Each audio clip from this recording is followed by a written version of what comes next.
Hi, and welcome back to Jeannie's Kitchen here for the Real Foods Culinary Boot Camp, and I'm here to show you another example of how we can take our soaked grains and turn them into a really nice summer dish.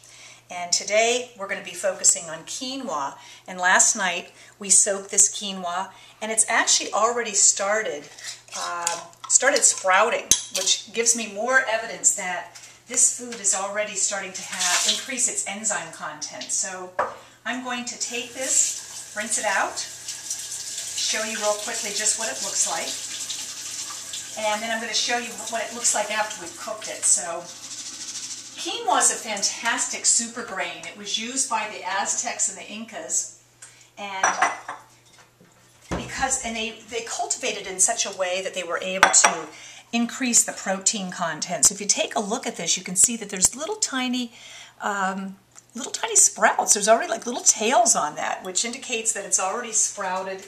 I cooked it up so that you can see that those little sprouts here are, evident. Now, obviously, some of those enzymes get cooked out when you're cooking, but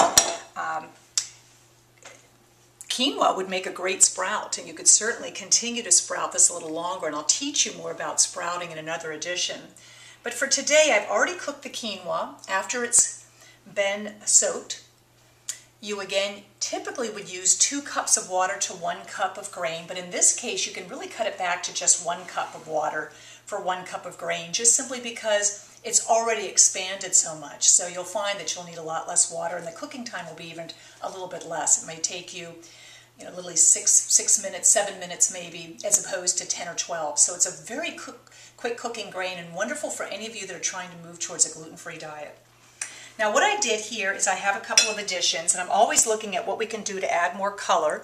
So I have added what would amount to about maybe 1.5 cups of chopped peppers, some Persian cucumbers, some red onions, and some green onions. We're going to just pop that right in here. And this is where you can get creative. You certainly can use, whatever vegetables that you happen to have on hand. Tomatoes would be terrific, and they're typically used in a taboulli. I've got some chopped parsley, which you could chop by hand, or if it was easier for you, you could certainly just do this in your food processor. And then something that traditionally makes a taboulli taste great is I took some fresh mint, and I'm going to chop that up real fine, and we're going to put that mint in. And now some sort of classic additions, would be some nuts or seeds. I'm using some currants just because I really love the color of currants, and a little bit of the sweetness added to this taboulli is kind of fun. So I don't need to use a full 1/4 cup, particularly those of you who are maybe more weight conscious, but a little bit in here can certainly add a colorful and sweet little texture.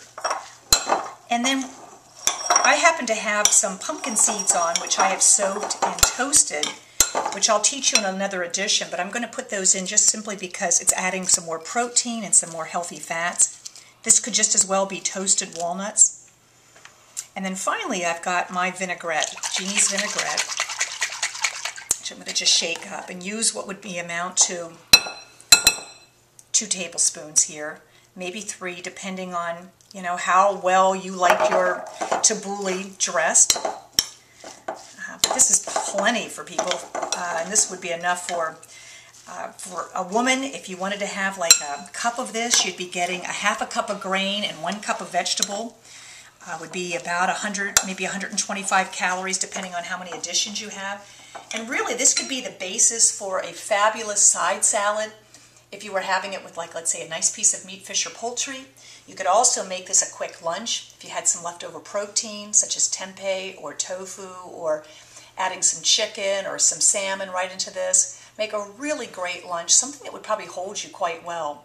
Quinoa is also classically one of those grains that has a very calming effect. For some of you that maybe typically find yourself craving carbohydrates, quinoa is one that raises the serotonin levels very nicely, so you may not find that.